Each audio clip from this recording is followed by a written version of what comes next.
¿Cómo están? Pues hoy estoy muy emocionado y diría que hasta conmovido. Cuando toda esta aventura del podcast empezó, me enteré de la historia de un gran hombre, un mexicano brillante, con un gran legado y con mucha obra que ha hecho, y yo estaba definitivamente convencido que tenía que invitarlo aquí a grabar. Desafortunadamente, meses después de que supe la historia de este gran hombre, se nos adelantó, se fue a ese lugar en el que todos queremos llegar y que seguramente tendrá un lugar muy especial. Pero me invité a una gran amiga, su hija, para hacer un pequeño homenaje a este gran hombre, este gran mexicano, el ingeniero Zerur. Amiga, bienvenida y muchas gracias por venir. Les presento mi amiguísima Cintia Zerur. Mucho gusto, Alex. Muchísimas gracias por invitarme y por darme esta oportunidad de hablar de una de las personas más importantes en mi vida, y no nada más en la mía, creo que de muchos seres humanos que tocaron a mi padre. Qué padre. ¿Sabes qué me llamó mucho la atención? Les voy a contar rápido la historia porque lo padre de este podcast, los que no lo han visto, es las historias increíbles de cómo nos conocemos las personas y de pronto nos enteramos de... Nos conocemos quiénes somos y después nos enteramos de qué hacemos, ¿no? Y cuando yo llegué a una reunión, vi a una mujer en una terraza un poco mística y entonces pues yo quería salir a fumarme un cigarro y salí y entonces le dije que si me podía sentar con ella y no les puedo explicar cómo terminamos hablando de su papá. Estas historias de los grandes hombres que empezaron en circunstancias no tan favorables, pero siempre con una actitud y un espíritu de riqueza y de grandeza como seres humanos. Entonces yo cuando platiqué con ella le dije, oye, es que yo tengo que entrevistar a tu papá porque yo tengo un proyecto de tal y yo quiero que sea mi primera entrevista y quiero de diferentes perfiles porque mucha gente que ha visto este podcast, las actividades son diferentes, pero en esencia la pasión con la que la gente hace y desarrolla las cosas e impacta la vida de otros es en esencia lo mismo. Entonces, cuéntanos la historia que me platicaste de cómo empezó tu papá. Vamos a empezar por ahí. Ojo, tengo que comentar que Cintia es una gran fotógrafa. Luego va a venir el podcast de Cintia Zerur, pero ahora vamos a hacer esta pequeña plática sobre tu papá. Claro que para mí es un honor y me honra poder hablar de él en estos momentos. Pues bueno, mi papá tuvo infinitas historias de vida, ¿no? Como digo yo, mi papá no solo fue un constructor de grandes espacios, edificios en este país, sino fue constructor de vida. Fue constructor de vida de muchos seres humanos. Dejó un legado en el alma, en la actitud de muchas personas que tocó. Pues mi padre se queda huérfano de padre a muy corta edad, a los 5 años, y de madre a los 16 años. Eran 3 hermanos, mi tía Mari, Jaime y mi padre. Ellos vivieron en circunstancias pues, económicas no favorables, ¿no? Y había que ganarse la comida de día por día, ¿no? O sea, no era un lujo, ¿no? Ni mucho menos. Bueno, mi padre fue viene, vendió paletas en la calle, era jalador en la calle, esos que jalaban en las tiendas para que entraras a comprar. Bueno, una infinidad de trabajos que él tuvo, ¿no? Pero desde muy pequeño él tenía una historia. Cuando muere su padre, a mi abuela le da diabetes, entonces van a vivir a Cuernavaca, y ahí en Cuernavaca mi papá hace todo este tipo de oficios, pero todas las mañanas que iba a la primaria a dejarle al maestro de matemáticas, lo mandaba por su concha a su casa siempre, ¿no? Y su chocolate caliente. Entonces mi papá le traía diario su coche. Entonces un día ese maestro se le quedó viendo y le dijo, usted va a ser ingeniero, porque era muy bueno para las matemáticas, ¿no? Y mi papá se le quedó muy grabado esa parte y siempre tuvo muy claro lo que él quería hacer, a pesar de la adversidad que había que trabajar para comer, ¿no? Oye, qué importante eso, y hay que resaltar, posiblemente él sin saber el concepto de ser ingeniero, ¿no? Exactamente. Y entonces era una pasión que le nació desde pequeño y siempre tuvo como muy en la mira, yo voy a ser ingeniero. Y bueno, en el día trabajaba todo el día para poder mantener a su hermana, a su hermano, y en la noche estudiaba ingeniería, ¿no? Y él siempre ha dicho que no me pongan de pretexto que uno no puede lograr lo que uno quiere ser, claro, por circunstancias ajenas, sino uno puede ordenarse, pero nunca perder en la vida lo que es. Claro, sí. Y él llegó a ser uno de los mejores ingenieros civiles de este país. Claro. Oye, cuéntanos, aparte me encantó la historia porque te conté que había una muy similar de mi abuelo, del tema de Bellas Artes. Bueno, mi papá empieza con amor a la música clásica a los 11 años por la novena de Beethoven, le escucha y él pues, de alguna forma quería entrar a Bellas Artes, ¿no? Y para él era imposible esto de entrar a Bellas Artes porque no había dinero para pagar el boleto para Bellas Artes. ¿Y era un niño de? 11 años. 11. Y entonces él se le ocurrió ponerse en la puerta de atrás donde entraban los músicos para cargarle sus instrumentos, ¿no? Y así pudiera entrar a Bellas Artes. Entonces mi papá así empieza, entonces los músicos le daban sus instrumentos y pues, se hizo amigo de ellos, entonces le decían, mira David, siéntate hasta arriba, en las orillas, para que no te tengas que mover por si vienes del lugar, ¿no? Entonces mi papá es así como entraba a Bellas Artes, así como le entra la pasión por la música clásica, cual mi padre y mi madre siempre apoyaron a todas las orquestas de México, grandes amantes de la ópera, grandes amantes de la música siempre, ¿no? Claro. Hasta el último instante que mi papá se fue de aquí, mi mamá canta ópera y demás, y mi papá se fue de aquí con una canción que mi mamá le cantó. ¿Y cómo se conocieron tus papás? Esa historia es genial, la verdad, ahorita que mi papá se fue, pues mi mamá no nada más perdió una pareja o de lo que estábamos acostumbrados, perdió creo que un gran amor, ¿no? Porque entre ellos había un gran amor. Mi padre se iba a casar hace muchos años con una actriz muy famosa en aquel entonces, ya se había hecho su compromiso, grandes actores, hasta había ido María Félix a su compromiso de mi padre, todo el mundo en una plaza de toros, y llega un amigo de él muy querido y dice, David, ¿qué crees? Ayer soñé con tu papá que me decía que no te casaras con esta mujer. ¿Cómo te atreves a decirme eso el día que mi compromiso? Claro. No, es que lo soñé, mira, es que tengo una prima que te va a gustar porque toca piano, canta, y se llama Jenny Cabaret. Mira, ¿cómo te vienes a decir? Mira, primo, pasan los meses y mi papá se descompromete de esta mujer, ¿no? Entonces le habla al primo, le dice, al amigo, perdón, le dice, bueno, pues sí, ahora sí, preséntame a tu prima. Claro. Y le dice, pues, ¿qué crees, David? Ya mi prima se va a casar. Bueno, pues ya está. Mi papá, pues somos de religión judía, pero mi papá no estaba muy cerca del judaísmo y demás, pero sí respetaba lo que era el Año Nuevo y el Día del Ayuno. Y mi papá también en esa época tuvo la oportunidad, que se les contaré también la historia cómo fue, de concursar para la sinagoga Marín David, que está aquí en Polanco, es una estrella grande que hizo junto con Matías Geritz, que por cierto Matías Geritz era el mejor amigo de mi padre. Que es divino el edificio. Que es divino el edificio, y bueno, Matías Geritz es un gran artista de la humanidad, que ha dejado un gran legado. Y bueno, y entonces en esa época pues mi papá estaba haciendo la sinagoga, ¿no? Y el que la organizaba todo le dice, mira David, hoy es el día del ayuno, vente al templo, y en la noche hay un baile, había un baile muy famoso que era para jóvenes acabando el ayuno, se llamaba el baile de Yom Kippur, ¿no? Y mi papá, pues bueno, vamos en la noche. Entonces está con este amigo y ve pasar una mujer de rojo y le dice, te pido un favor, investígame el nombre de esta mujer porque con ella me voy a casar. Entonces va y le investiga el nombre y le dice, pues es Eugenia Cabavier. Dice, ¿cómo? ¿No está comprometida? No, ya se descomprometió. Yo era la que le querían presentar unos meses atrás. Y bueno, y pues se casaron y séme aquí y somos 4 hermanos. Y somos 3 mujeres y un hombre. Qué padre. Oye, Cintia, eso que acabas de decir ahorita de los proyectos y el compromiso y que a veces uno ve como muy difícil, casi imposible, cuando alguien te dice está comprometido, es casi un no, ¿no? Sí. Y entonces, ¿tu papá cómo veía los retos de la vida? O sea, porque siento que la palabra problema para él no existía. Creo que era apasionante de la vida. Él no se preocupaba, sino se ocupaba de las cosas, ¿no? Trataba de resolverlo en su mente, tan matemática, tan de construcción, ¿no? De analítica, pero siempre era como un hombre muy sencillo, siempre era un hombre que ponía el corazón ante todo, pero era íntegro. Y eso creo que en la vida lo más importante es ser íntegro con uno mismo. Y cuando eres tú mismo y eres íntegro, todo se acomoda en la vida. Entonces... Sí, íntegro con tus ideas y con tu manera de ser.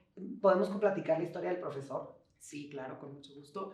Hablando de eso, que mi papá siempre amó a los jóvenes y les contaba esta historia, ¿no? Como un aprendizaje de vida. Perdóname que te interrumpa. Eso a mí me marcó, porque a veces somos laxos con algunas creencias. Y más hoy en día, ¿no? Y más hoy en día. Que por pertenecer a o por miedo a perder cosas, renunciamos a nosotros, ¿no? A lo que somos. Exacto.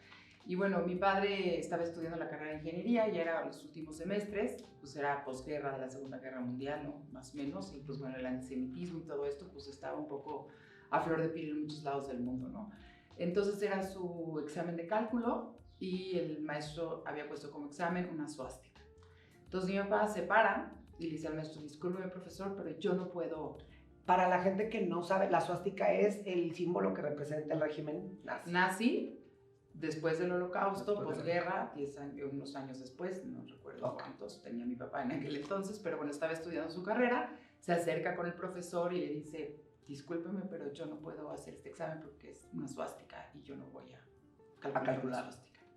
Entonces el maestro le dice, pues mire, ingeniero, hágale como pueda, pero usted lo tiene que hacer porque es por ética, usted lo tiene que hacer. Le dice, es que por favor póngame lo que quiera. Le dice, no lo puedo hacer. Y si usted me dice, pues no lo haga y lo manda extraordinario. Le dice, es que si usted me manda extraordinario, afecta mi promedio, porque mi papá tenía un promedio de 9 y de 10 en su carrera. En tema de ingeniería, calcular una suástica es como calcular un pi, un símbolo. Sí, exactamente, okay. No había que sacar. Que en ese momento para el profesor no representaba nada y para tu papá representaba todo. O no sabemos qué representaba para el profesor también, ¿no? Inconscientemente, ¿no? Entonces, mi papá le dice, disculpen, pero no lo puedo hacer. Y le dice, pues no lo haga, ingeniero, y si usted se va a extraordinario. Le dice, es que esto va a afectar mi promedio, o sea, me está afectando a mí, pues me da mucha pena. Me dice, hay otros compañeros como usted, judíos, que están haciendo el examen. Dice, me da muchísima pena, ellos podrán hacerlo, pero va en contra de mi persona. Mis principios. Pues hágale como pueda. Y pues mi papá no hizo el examen y se fue. Se fue extraordinario, obviamente, le afectó a sus calificaciones, pero al final de cuentas salió exitoso de su carrera, a pesar que lo retrasaron y demás. ¿Se retrasó? Sí, no, más o menos, no sé si un semestre o un año, no lo recuerdo bien.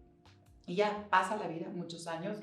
Mi papá tuvo la fortuna, bueno, cuando acaba la carrera, él también fue maestro en la Ibero, era maestro en la Universidad Iberoamericana, que en aquel entonces estaba en el San Angelín, el restaurante famoso San Angelín, ahí era la Universidad Iberoamericana. Entonces, luego consiguió un trabajo que le dieron se me olvidó ahorita en este lugar muy caluroso, pero bueno, ahorita me acordaré, que cuando llegó allá vio que un niño le dice, le frío un huevo en el piso. Y mi papá dijo, ¿es de verdad? Y le frió el huevo en el piso y mi papá agarró sus cosas y se regresó a México. Sí. Renuncio a este trabajo porque no me puedo quedar. Sí. Y entra con Emilio Rosenblut, que era un gran ingeniero para este país. Entra a trabajar con él por azares del destino. Y pues les dan una chamba aquí en la ciudad del metro.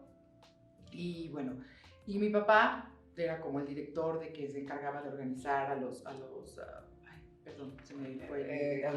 contratistas, ¿no? Sí. A los que iban a hacer todas estas obras, no sé qué. Y ve a mi papá, que en una de esas está el profesor, vamos. Entonces nada más le dice a su gente, si les voy a pedir un favor, con este señor, por favor, que todo lo haga perfecto. Y la ética la van a cuidar al 100%, no puede fallar en una sola cosa.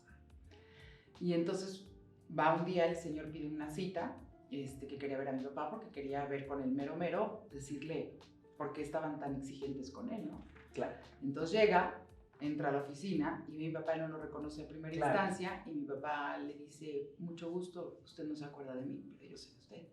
Dice, yo soy el ingeniero Serur que usted no le quiso hacer el examen. Y obviamente este maestro se puso, dice, pero usted me enseñó que la ética había que ser muy importante, ¿no? Entonces ahorita en su trabajo estamos viendo su ética. Claro. Y está fallando en muchas cosas. Y el señor se paró y le dijo, usted tiene razón, ingeniero, muchas gracias, y se retiró del trabajo, ¿no? Y mi papá lo hizo de una forma también como, sí. Porque él... Fíjate que hay una frase que me encanta, que no sé si mucha gente no la puede entender cómo es, pero dicen que la justicia no es venganza. ¿Me explico? No. O sea, el ser justo con las cosas, luego la vida te pone en oportunidad de demostrar. Y fue una gran lección, yo creo que de tu papá para el profesor y para los dos al principio, claro. ¿no? Todos aprendemos unos de los otros, ¿no? Que eso mi papá también siempre me lo decía. Y también es como esa integridad, ¿no? Porque para él es como muchas veces, a veces perdemos cosas o renunciamos a lo que somos con tal de que vemos un futuro negro, ¿no? Claro. O esto. Y mi papá siempre fue así, Y ¿no? te digo algo, ayer platicaba con un gran amigo, tú sabes quién, y me dice, tenía un tema y un problema, y le digo, mira, relájate, yo siento y estoy firmemente convencido que cuando obras de buena fe, lo mejor que se pueda, no poniéndonos la aureola, ¿verdad? Pero de buena fe, sino que no renunciando a tus principios y no tratando de afectar a alguien, manteniendo un poco la autoridad sobre tus creencias y haciendo un poco ahí de trabajo de equipo, ya sabes, todo sale adelante, ¿me explico? O sea, de una manera muy, muy positiva, creo, ¿no? Y creo que tu papá es un ejemplo de eso. No, oye, sí, ya, 1987.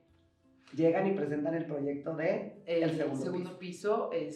Bueno, mi papá, nosotros vivíamos en Ciudad Satélite, vivíamos en el Club de Golf de Bellavista, y entonces mi papá todos los días iba a trabajar a su oficina hasta Avenida Revolución, luego pues, en Bosques de las Lomas, y bueno, pasaba por este periférico siempre caótico, lleno de tráfico, entonces, pero siempre venía mi papá a comer, entonces eran las horas de lo que él veía que perdían en el tiempo, ¿no? Entonces, junto con un muy buen amigo, que no sé si puedo decir el nombre, bueno, con un gran amigo, una persona muy poderosa en este país, le dijo, ¿sabes qué, David? Búscate un proyecto que podamos hacer por esta gran ciudad. Y entonces mi papá desarrolla la idea del segundo piso, ¿no? Que venía desde la entrada de Querétaro hasta el otro lado de la ciudad. Que estamos hablando, en los 80 casi era una cosa de los 80, supersónicos, ¿no? Algo no me recuerdo bien la fecha, pero creo que tú la tienes. Adelantado a su época. Exacto, entonces mi papá decía, suban los coches y solo salidas estratégicas para que bajen, ¿no? Y para que no tengan que pasar por estas bocas de tráfico y demás, ¿no? Entonces, presentan en aquel entonces, en paz descanse, era Camacho Solís, el que le presentaron el proyecto, el jefe de gobierno, y hubo una pequeña discordia entre el que iba a pagar el proyecto y él, y mi papá le dijeron, ¿sabes qué? No se pusieron de acuerdo y se guarda tu proyecto, ingeniero, y ya veremos qué pasa, yo no lo voy a hacer. Y pasaron los años. En una comida, mi papá ha sido un gran desarrollador de este país en todos los sentidos, grandes edificios emblemáticos de este país. Sí, pues están entre ellos el Reforma 222, el Marquis Reforma, la Torre Libertad, que es el Hotel San Reyes, esos son proyectos claro, de papá. Fundación Miguel Alemán, bueno, sin fin, ¿no? Ahorita, bueno, también estuvo trabajando mucho en esta gran torre, que es la torre más alta de este país, que se llama Mítica, que era su adoración al final, siempre la veías de su casa y decía, mira, ahí está Mítica, ¿no? Era como su legado. ¿Y usted? Y nosotros, él decía que lo más importante en su vida era mi madre, siempre decía que mi mamá, su familia. Oye, pues después de tanta vuelta y tanto compromiso, sí, le tocaba, ¿no? Quedarse juntos. Eso sí me queda claro, hasta la fecha. Entonces, pues bueno, en este camino, vuelvo a lo del segundo piso, entonces pasa el tiempo en una comida que mi papá fue invitado junto con Andrés Manuel, que en aquel entonces era...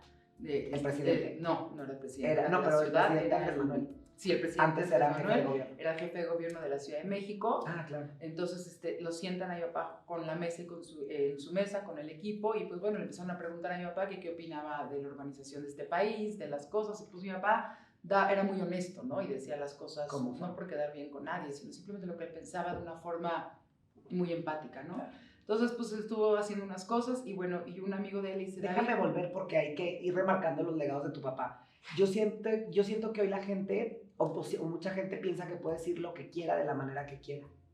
Y siempre yo creo que hay que decir las cosas como son, objetividad, con respeto. No hay diferencia, ¿no? Y son críticas constructivas, porque cuando tú criticas... Sí, o aportaciones. Y simplemente aportación por porque no es una crítica, sino decir, ¿sabes qué? Esto, yo con todos mis estudios, con toda mi matemática y con todo lo que he hecho es así. A mí me pasa mucho eso con mi trabajo y que te digo que me da... Ahorita vamos a contar lo del color verde. Que me pasa mucho y cuando me acuerdo de estos grandes hombres digo, no, si tengo que hacer valer el porqué siendo objetivo, no es como mi voluntad, sino explicas una razón, ¿no? Y lo haces con respeto, porque al final del día, ¿verdad? No, nada más es así. Bueno, ¿y luego? Y entonces él dice, David, cuéntale de tu proyecto del segundo piso. Entonces mi papá lo empieza a platicar y bueno, Andrés Manuel, que hoy es presidente de nuestro país, lo escucha y eso me acuerdo que debe haber sido un jueves y le dice, pues el martes estoy en tu oficina. Y mi papá sacó sus planos amarillos de hace muchísimos años, tú veías ahí los planos viejos y se lo presenta al licenciado Andrés Manuel López Obrador y bueno, pues ya saben, lo demás es historia. Que es una maravilla. Mi papá donó el proyecto a la Ciudad de México. Andrés Manuel le había ofrecido que trabajara para el equipo y demás, y mi papá dijo, no, es una aportación que yo hago como ingeniero. Y mi papá donó su proyecto a la Ciudad de México, el proyecto y la ingeniería. Mi papá no cobró un centavo por el segundo piso. Y les ayudó en las licitaciones y demás. Y mi papá, pues, ha sido su legado para este gran país. Claro, ¿no? Y entre muchas otras cosas porque ha sido pues grandes aportaciones para el desarrollo de México. En aquel momento ese segundo piso fue una obra, porque cada vez que la gente que conoce esta ciudad sabe que es una de las soluciones más efectivas y eficaces que tiene. En aquel entonces estaba López Dóriga en el noticiero y él había dicho un día en el noticiero, el ingeniero que va a poner a Andrés Manuel López Obrador a ser presidente de este país. En aquel momento. En 1987. Pero fue por un proyecto, ¿no? Y ya. Y así fue la historia. Y tengo entendido que siguieron grandes amigos, ¿no? Sí, siguieron siendo grandes amigos porque mi papá y él se identificaban mucho más como amistad, porque mi papá por su niñez, entonces platicaban más como amigos, nunca era más que eso. ¿Sabes qué me llamó la atención? Que a mí me gusta compartir cosas que me han servido a mí como vivencia. Dicen que hablar de fútbol, política y amor no puedes hablar, y yo digo que sí, con personas con criterio amplio. porque tu idea es una idea y la mía es otra idea, ¿no? Y sobre los comentarios generales, me llama mucho la atención cuando tú tienes amistad con una persona, dices que eres como las 5 personas con las que más te relacionas, ¿no? Entonces tener puntos en común, pues habla y hacerlo, habla muy bien de en aquel momento el jefe de gobierno y el señor presidente, ¿no? Él quería mucho a mi papá. Sí. Sí, ¿Qué afinidades tener en común en cuanto a pues, música, no sé, hobbies? No, música, temas de política nada. Nada, pero... de política nada, realmente. Era más que nada como personas. Claro. Se sentaban, a mi papá le platicaba de su niñez, él de la suya, y mi papá lo apreciaba mucho y él lo apreciaba tanto que el día que falleció, pues lo anunció en su junta de la mañana, anunció el fallecimiento de mi padre, ¿no? Que yo no entendía, porque había sido a las 4 de la mañana y yo había recibido WhatsApp desde las 8 y dije, ay, ¿cómo se enteró? O sea, ¿cómo sucedió esto? Y me di cuenta que fue por él. Y bueno, él quería mucho a mi papá, independientemente, cero políticos, fuera de todo eso. Y a mí lo que me encantó cuando te conocí, que tenemos esta amistad de casi complicidad, fue el tema de la mística, ¿no? Que se desarrolló de una manera tremenda. Y me llamó mucho la atención cuando conocí a tu papá con las similitudes con los temas que te conté de mi abuelo, no en Bellas Artes, sino en el cine para entrar a ver las películas. Y todo lo que ha pasado alrededor de esto, que estamos hoy aquí hablando de él, y que me da mucha risa que llegamos hoy. Y Cintia, esta fotografía que tenemos aquí, que es una gran fotógrafa, y me hizo el favor de traérnosla aquí para enseñársela a todos ustedes y que estuviera aquí en el foro, lo cual te agradezco muchísimo. Mucho cariño. Y había otra entre las que me dio a escoger y había una que tenía verde. Entonces yo cuando la vi dije, me gusta esa. Entonces me la llevo a mi oficina y dije, esta la voy a poner aquí. Y me dice, oye, ya, me voy a cambiar, me voy a poner una blusa verde porque el verde es el color favorito de mi papá.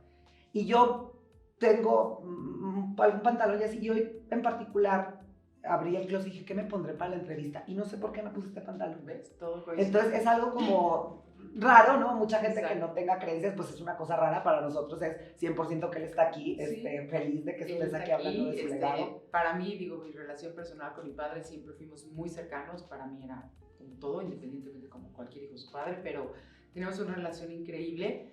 Y bueno, como digo, no está físicamente, pero ahora está más que nunca. Claro. Y bueno, y como esta plática es así, ¿no? Es como Claro. entre amigos, no hay claro. que quedar bien con nadie. Oye, y luego mucho este menos, ¿no? podcast... Es lo que le gustaba a mi papá. Exacto. Ser ¿no? Auténtico. Auténtico, ¿no? Es que sabes que cuando tienes muy firme tus principios, tus bases, como que vives más a gusto, ¿no? Es como cuando tienes organizada la casa, puedes invitar a quien quieras, puedes dejar 2-3 días para hacer pendientitos, como que siento que era un hombre que vivía ligero, ¿no? Exacto. Y que logró grandes cosas. Siempre su nombre abría puertas, ¿no? Porque él aprendió a abrírselas, ¿no? Pero era él, o sea, nunca buscaba ni reconocimientos ni honores, ¿no? Simplemente él era, mira, cuando él muere, o el que dio las pláticas cuando él fallece era un rabino que dijo que lo vio 2-3 veces y decía que cuando mi papá era muy alto, ¿no? Medía 1,92, era un hombre muy alto, siempre con una sonrisa. Mi papá lo que pasa es que lo caracterizaba era su sonrisa, ¿no? Entonces él dijo una gran frase, dijo, cuando tu papá entraba, siempre era muy alto, todos lo veíamos de abajo para arriba, pero cuando él estaba junto de ti, él te hacía verlo a los ojos, al mismo nivel. Nunca veías que él era más alto. Que no, que es como la obra esta de Da Vinci, la Gioconda, que parece que te está viendo, ¿no? O sea, como una cosa así. Entonces, mi papá tenía ese don de humildad, de verdad lo caracterizaba, y para él siempre decía que lo más importante en una de las entrevistas, le digo, ¿qué consejo le puede dar a un joven o a alguien? Dice, solo la ética. Dice otro, ética. Dice, y otro, es la ética. Claro. Dice, la ética era uno de los principios de mi padre. Y bueno, como les dije, él siempre, digo, yo ahorita en la calle voy y me dicen, ¿cómo está tu papá? Y a muchas personas les digo que mi papá ya no está. Claro. Lloran porque me dicen, ¿cómo que no está alguien que me cambió la vida? Nunca pensé que fuera a desaparecer. Sí. ¿No? Es como esas personas que tenemos la idea que van a estar para siempre, ¿no? Exacto. Y sabes que se me hizo muy raro que, digo, es unos temas ahí de libros que cuando quieres un coche y empiezas como a ver, los empiezas a ver por la calle y empiezas, ya sabes, como esta onda mística. Exacto. Cuando yo te conozco y me platicas la historia de tu papá y yo tenía la idea de hacer la entrevista y pasan meses y, bueno, casi que a la vuelta del año, yo me empecé a sentar en mesas en restaurantes, ¿te acuerdas? Con este chavo de Nueva York, con uno de Monterrey, con uno de Torreón y conocían a tu papá y tenían una anécdota con él, un trato amable, una descripción de él como persona, lo que acabas de decir, o sea, como que tocaba la vida de la gente y a mí, que yo soy ferviente creyente de estas cosas, que las coincidencias no existen y que todo es para algo, me sorprendía, ¿me explico? Que digo, ¿dónde estuvo este personaje todo el tiempo que sí sabía y tenía idea de, el segundo piso y medio tienes una idea y luego, pero no sabía que lo regaló, que lo hizo, que... Porque está muy padre la historia. ¿Cuántas veces no nosotros tenemos algo que nos afecta a nosotros como el tráfico y te quejas y gritas, pero no propones? ¿Me explico? No haces nada por mejorar y no nomás tú caminas. En la vida, porque ¿no? tu papá se podía después haber dicho, como puede ser, se podía haber subido un helicóptero y adiós, ya sabes, lo podía haber hecho. Por empresas, por amigos, lo que tú quieras. Pero como que él se preocupó por resolver eso para la gente y para él. Y mira, yo creo que eso era como una cosa que traía en sí mismo, ¿no? O sea, mi papá, de sus carencias cuando era pequeño, pues vivían en carencias, vivían donde vivía mucha gente, o sea, y un día platicando con él, digo, papá, yo creo que la clave de tu vida es que nunca te victimizaste de nada, nunca fuiste víctima de nada, decías, no hay para comer, pues no hay para comer, no hay para zapatos, pues no hay para zapatos. No, de hecho que mi papá tenía los pies así porque era muy grande, tenía pie muy grande y no había para zapatos. Oye, ya después que había para zapatos no encontraba, ¿no? Exacto, ya que los tenía que mandar a hacer, porque imagínate, talla 13 de hombre, te imaginarás, ¿no? Sí. El zapato, ¿no? Bueno, y no era así como que muy de moda sus zapatos, claro, ¿no? Pero bueno, podía caminar, sí, y es lo importante. Y eso era lo que mi papá hacía, que nunca era lo que había, y vamos a ver, mi papá decía siempre, el pasado ya fue, mi hijita, el futuro no lo sabemos, el hoy se convierte en tu mañana, entonces prepárate para mañana. Claro. Y bueno, ¿qué te puedo decir? Y bueno, y conoció a grandes personalidades en este país. Eso también te iba a preguntar, me imagino en tu casa García Márquez, músicos importantes. Músicos importantes, escritores, presidentes, y mi papá siempre saludó de la misma forma a quien fuera. No importaba si era presidente, rey o lo que fuera, siempre era él. Ok. ¿No? Oye, entonces, a ver, entonces ese niño que no tenía nada, construyó todo, lo dejó aquí y regresó al inicio otra vez a volver a empezar. Exacto. Dejó toda su obra aquí. Todo lo que construyó fue como un legado para nosotros, porque me puede incluir. Y también hizo también mucho por ese país en muchas otras cosas, ¿no? Sí, el drenaje profundo. Fue parte exacto, pero fue parte del patronato de UNICEF. ¿No? Del patronato del Museo de Antropología. Estoy hablando, pero de infinidad de fundaciones y de proyectos. Mi papá amaba a los jóvenes, ¿no? Y él tenía grandes proyectos para los jóvenes, de hacer deportivos para los jóvenes. Mi papá creía mucho que el joven tenía todo el potencial, el adolescente. Él no creía que eran ni ninis ni nada de eso. Él decía, solo hay que buscar su potencial de cada uno. Fíjate que yo ahora tengo 37 años y me siento un adulto mayor. Pero sí cuando veo a los chavos, por ejemplo, aquí al nivel de lo que nosotros estamos armando ahora y que espero que crezca, busco mucho eso, ya sabes, chavos que quieran la oportunidad, les digo, si tienes un casting, ven aquí te lo grabamos, si tienes unas fotos las necesitas, ven aquí te los grabamos, ya sabes. Y hay estas historias que tú las puedes leer de Walt Disney, de tu papá, de Cantinflas, de grandes hombres que siempre decían, y mucha gente se ocupa y se preocupa mucho por el tema del dinero, y siempre digo, Cantinflas decía que el dinero nunca es problema. Cuando hay voluntad, exacto, encuentras la manera, porque ahora te preocupas mucho por los zapatos y por la ropa y todo, y hay chavos que, vas a ver luego, tengo unas entrevistas que voy a hacer de chavos que no tienen ni idea de lo que está pasando afuera, ellos están trabajando y están persiguiendo su sueño, ya sabes. Es la constancia, claro. O sea, porque quieres ver algo, sé constante, claro, y la pasión, que ames lo que haces. Exacto. Y eso creo que también y luego que lo hagas con ética, ¿no? Para no afectar a terceros. Exacto. Y ahí llegas a... O sea, tú decías, mi papá, todo el mundo nunca habló mal de él, ni para pedir un permiso en las grandes obras, jamás fue signo de corrupción, sino al contrario, siempre fue respetado, sí, siempre, ¿no? Entonces eso ya no se ve hoy en día mucho. Pero bueno, digo, también era un ser humano, ¿no? Como todos, claro, ¿no? Que tenemos nuestras... No, pero ¿sabes qué me encanta? Porque tu papá seguramente escuchó la música y se apasionó y quiso... Y mi mamá siendo cantante, y luego mis papás son pro la cultura, y tiene el Instituto Cultural México-Israel, que hicieron mucho intercambio entre la cultura entre México e Israel para conocer grandes artistas mexicanos para allá y de allá para acá. Y bueno, y este instituto, pues su patronato no está hecho en su mayoría por judíos, sino al contrario, por grandes personalidades, están entregando grandes premios a cineastas, escritores como Elena Poniatowska, bueno, ahorita no me recuerdo, escultores, pintores de este país que han hecho cambios como grandes mexicanos. ¿No? Qué padre. Oye, Cintia, ¿y esta película cómo se llama? La de Whoopi Goldberg, que... Ghost. Ghost, la sombra del amor. Jugando un poco a eso, ¿qué crees que tu papá le diría a los jóvenes de México? La pasión por lo que haces, que tengas un sueño y que yo creo que mi papá era eso, ¿no? Es tener un sueño, ¿a dónde quieres llegar?